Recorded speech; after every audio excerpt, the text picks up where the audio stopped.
छड्ड परदेसां नूं चंगे अपने वे देस होंदे।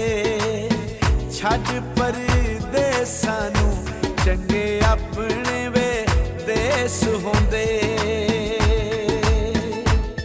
ओ रब साईं लिख छोड़ी रोजी विच परदेसां दे।